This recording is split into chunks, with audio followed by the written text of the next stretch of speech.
بیچاری کئی روز سے دم توڑ رہی ہے، ڈر ہے خبر بد نہ میرے منہ سے نکل جائے، تقدیر تو مبرم نظر آتی ہے ولیکن پیران کلیسا کی دعا ہے کہ یہ ٹل جائے۔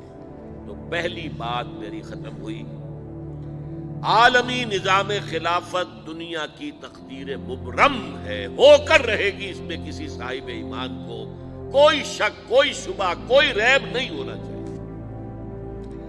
البتہ اس کا اب دوسرا پہلو کیا ہے، اس کا آغاز کہاں سے ہوگا؟ پہلی بات تو یہ، ہمارے بعض لوگوں کے ذہنوں میں، سادہ دل لوگ وہ سمجھتے ہیں کہ پوری دنیا میں ایک ہی دفعہ آ جانی چاہیے، یہ کوئی علاقائی خلافت تو نہیں ہو سکتی، خلافت تو عالمی ہوتی ہے۔ ان سے میں کہتا ہوں عالمی خلافت کب تھی جناب؟ یہ تو نہ خلافت راشدہ میں عالمی تھی، کیا ہندوستان شامل تھا اس میں؟ کیا چین شامل تھا؟ کیا یورپ شامل تھا؟ اور پھر جو خلافت کے نام سے جو ملوکیت چلی ہے وہ بھی صرف دور بنو امیہ میں کہہ سکتے ہیں کہ وہ پورا عالم اسلام کم سے کم اس کے تحت تھا۔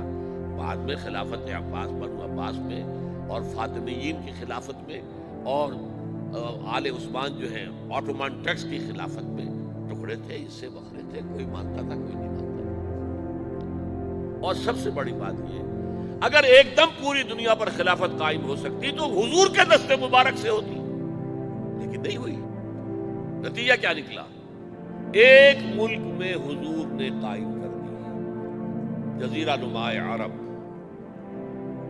یہاں خلافت قائم ہو گئی، حضور خلیفہ ہے۔ اس کے بعد آپ کے خلفائے راشدین نے پھر اس کو وسعت دی، شرقاً غرباً شمالاً، 3 کالمز نکلے ہیں فوجوں کے، صحابہ کرام کے، 3 کالمز، ایک ایسٹ ورڈ، ایک ویسٹ ورڈ، ایک نارتھ ورڈ۔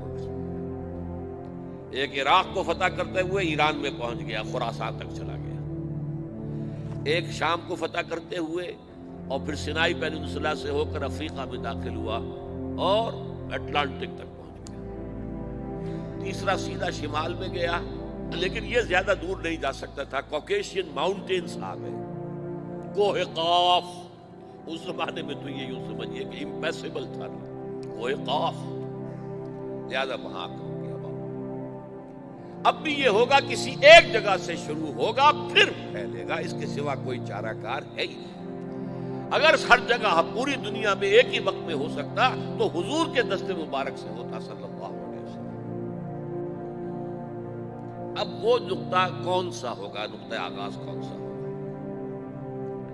اس میں پہلی بات تو میں نے کہا، جو شک کرے گا اس کا پھر ایمان مشکوک ہے، ہوگا، لازماً ہوگا، گلوبل ہوگا، پوری دنیا میں ہوگا۔ کہاں سے شروع ہوگا اس میں آپ اختلاف کر سکتے ہیں،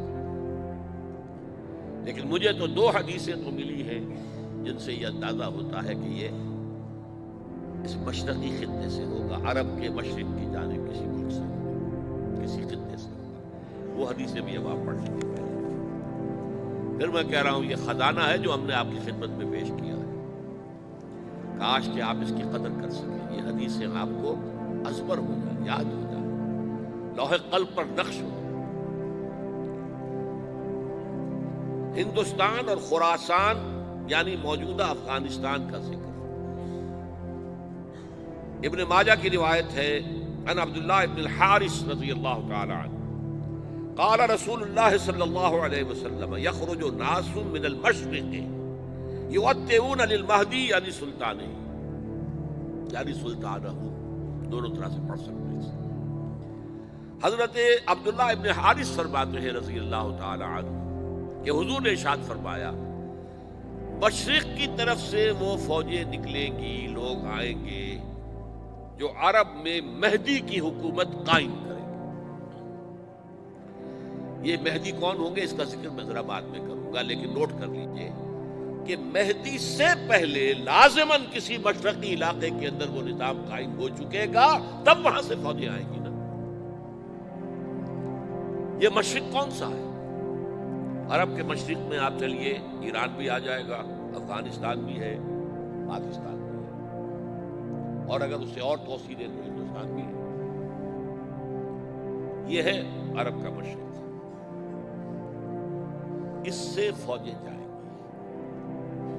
اس کا کیا مطلب ہے کہ اس میں سے کسی جگہ پر نظام خلافت پہلے قائم ہو جائے گا، تاکہ وہاں سے فوجیں جائیں گی جو جزیرہ نماء عرب میں حضرت مہدی کی حکومت کو قائم کریں گی۔ اب دوسری حدیث سنیے، یہ سنن ابن ماجہ کی حدیث تھی جو میں نے آپ کو سنائی، آپ نے پڑھی۔ دوسری، عن ابی ہریرہ رضی اللہ تعالی عنہ، یہ ترمذی شریف کی روایت ہے، قال قال رسول اللہ صلی اللہ علیہ وسلم یخرج من خراسان رایات سود لا يردها شیء حتی تنصب بإیلیا۔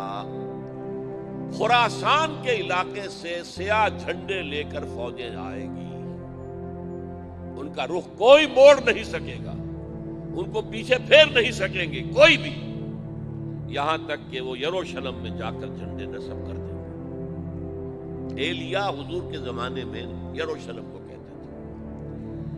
یہ یروشلم تھا جب حضرت سلیمان کی حکومت تھی، اور یہاں پر معبد سلیمانی، ہیکل سلیمانی قائم ہوا، پھر یہ یروشلم ہی رہا ہے تاریخ میں، یہاں تک کہ سن 70 عیسوی میں جب ٹائٹس رومی جنرل نے اس کو گرایا، ختم کیا، سیکنڈ ٹیمپل گرا دیا، اور یہاں سے یہودیوں کو کہا نکل جاؤ یہاں سے، کوئی یہودی باقی نہیں رہا، تب بالکل تہم بالا برباد کر دیا۔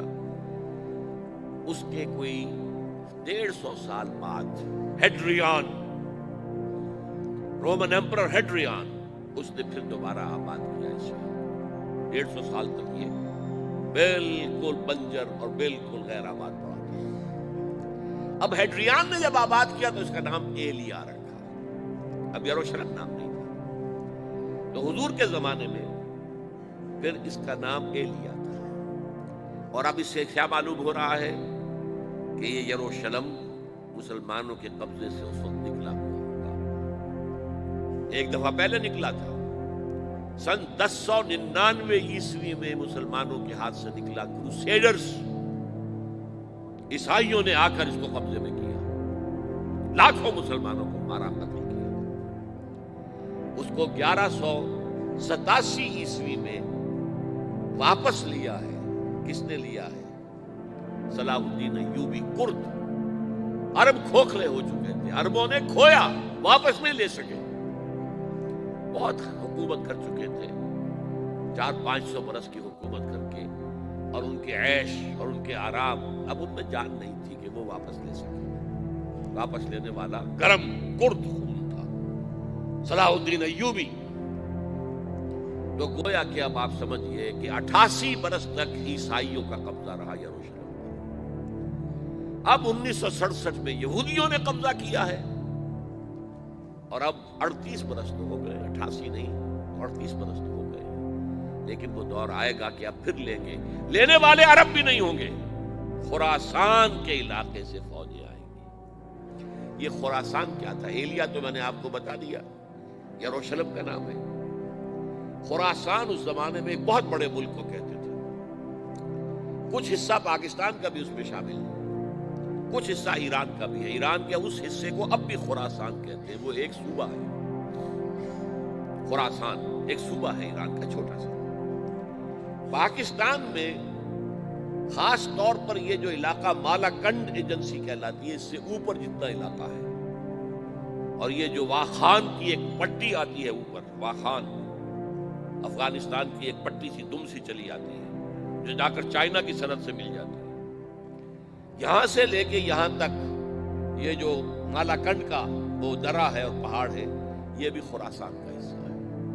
باقی تقریباً 2/3 آف افغانستان ساؤدرن حصہ نہیں ہے خراسان کا حصہ، یہ سیستان کہلاتا تھا، یہ خراسان نہیں ہے۔ لیکن یہ کہ اوپر کا 2/3 آف افغانستان، اور اس کے ساتھ یہ جو عرب، جو اب یہ ترک ممالک آزاد ہوئے ہیں سوویت یونین کی ڈسولوشن کے ساتھ، یہ سارا علاقہ کہلاتا ہے خراسان